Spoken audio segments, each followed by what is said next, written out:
Mr. Wright, the Prime Minister, the Home Secretary, Ed Miliband, the leader of the Labour Party, the Deputy Commissioner and others have all called for your resignation. You are still there. Before you answer my question as to why you are still there, the committee has decided to put you on oath. And the reason why we're doing so is that if evidence is given falsely to the committee on oath, the clauses of the Perjury Act come into effect, and that is a very serious matter. So before we proceed and you answer that question, I'm going to ask the clerk to administer the oath.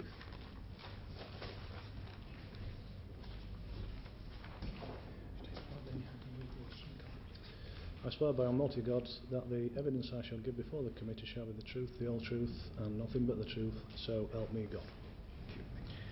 Now, perhaps you would like to answer that question. Yes, Chairman. Thanks very much for inviting me, and I value being present today and being given the opportunity to share my thoughts on this matter with you.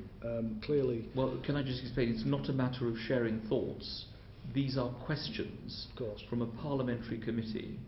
You have now gone on oath, so it's not a discussion or a sharing of comments. It's not a seminar. It's a question and answer session. I recognise that, Chairman. Addressing the point that you put to me about the various individuals calling for my resignation. Sorry, could you speak up, Mr. I can indeed. I basically think that resigning would have been perhaps the easy option, given the last fortnight with the various criticisms that have been made and the effect that that's had on both myself and my family. Having said that, I'm prepared to field any criticism and to be able to account by anyone, any inquiry, including yourselves, Chairman, in relation to my activities for the period 2005 to 2010. But this is not about accountability to inquiries, which could take several years. This is the Prime Minister of the country, the Home Secretary, the leader of the party that you've been a member of for how many years? Over 20. And presumably you respect democracy, because it's because of democracy that you're sitting where you are. Indeed. When all these people come and say, we have no confidence in you, when the public appear not to even want to come to your weekly or monthly surgeries to share information with you. I spoke yesterday night to the chair of the Police and Crime Panel that is supposed to scrutinise you, Councillor Harpen, and he is very clear that you should resign, and he says that is the view of every other member of the Crime Panel. To whom do you think you owe this great duty when everyone in the country appears to be saying resign because of what we have heard? I'm just wondering to you, who is the duty owed if it's not due to all the people I've just mentioned? There's a duty to the people that I got elected to serve. That's the people of South Yorkshire. Like yourself, Chairman, I take that duty very seriously to the electorate. And having said that... But there is a very easy way of dealing with that. Not at all. Right. Of course there is.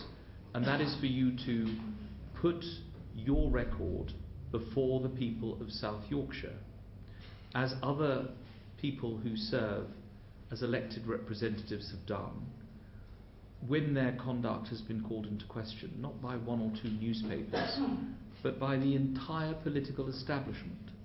Everybody has called for you to go. And isn't the best way to test the views of the public for you to resign and then offer yourself for re-election by the people of South Yorkshire?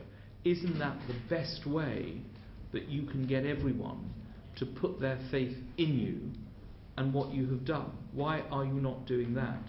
I was elected in 2012, Chairman, to serve a term of office for a period of 3.5 years. I'm now, I think, 20 months into that period of office, and I'm happy to stand by my record during the period that I've been the Police and Crime Commissioner. I've not heard any criticism whatsoever from anyone about the role that I've fulfilled as Police and Crime Commissioner, and the record and the evidence that I've supplied to the committee demonstrates very clearly how seriously I've taken this since I've been the Police and Crime Commissioner I'm very happy to stand on that. Well, on the record. contrary, your record does not display that at all, Mr. Wright. Well, what your record says is, and what Professor Jay says, is that this was continuing beyond 2012. What you have said, I think, to Sky TV, that because you have resigned once as the lead member for Children's Services, that in fact purges all your responsibilities, and therefore, once you've resigned in 2010, there is no reason for you to resign again. Now, that is a very odd position to be in, is it not? To have said to the television audience that you have already done this once in 2010, and everyone knew about your part in all this, so there's no reason to resign again. That's what you said to Sky TV.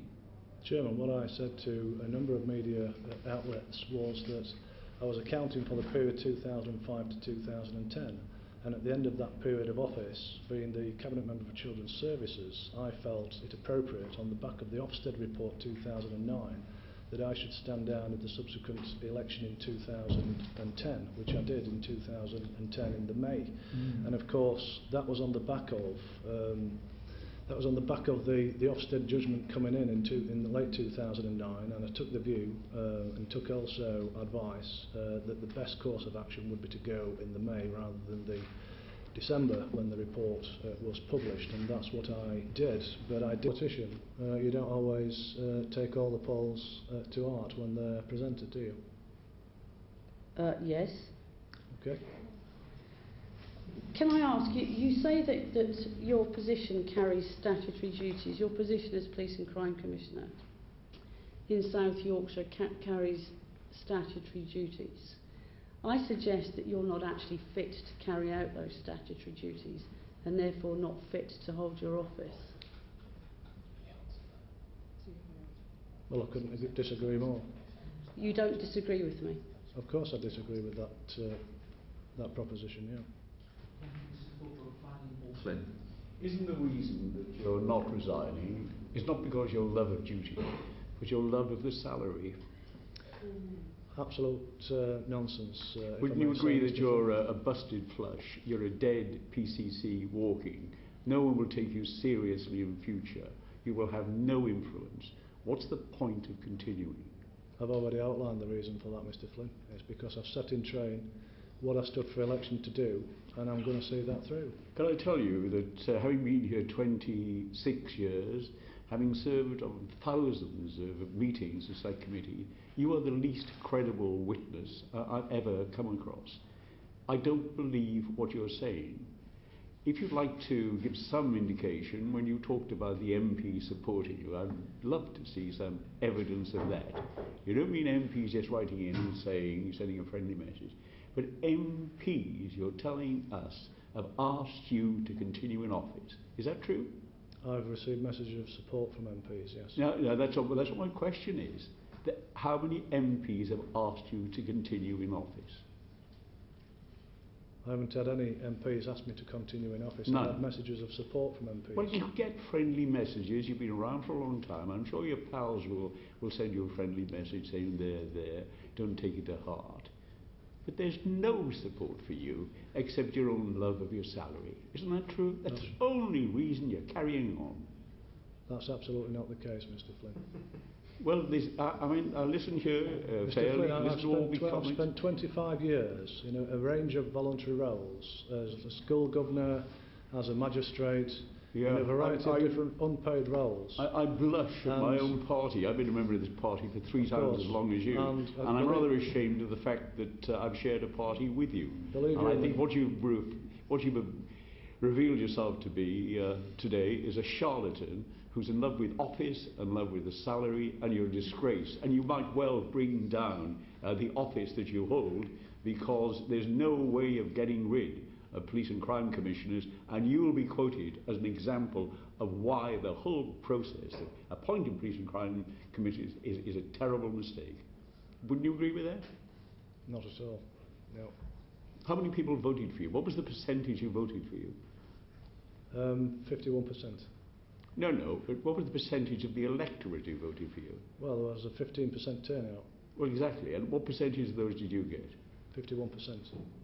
No. All right. I got 51% of the votes cast. I know, but yes, but what did the other candidates get? There was 15% of the total. So what was the percentage of the electorate that you had? I would say it was 8%, 9%, somewhere around there. Yeah, it would be. So there was at least 90% who didn't vote for you, and you can't claim any electoral mandate from them. I think in the grounds of hanging on to what little shreds of dignity that you have, you should resign. Mr. Wright, thank you for coming to give evidence today. It is the unanimous view of this committee that you should resign immediately. We believe that public confidence in the role of the PCC is of critical importance, and we don't believe that you command the confidence of the public, bearing in mind those organisations who work with you who said that you should resign. For your own sense, you've mentioned your family and how tough it's been for them in the last 2 weeks. For your own sense of honour, if you believe that that exists, then you should do so immediately.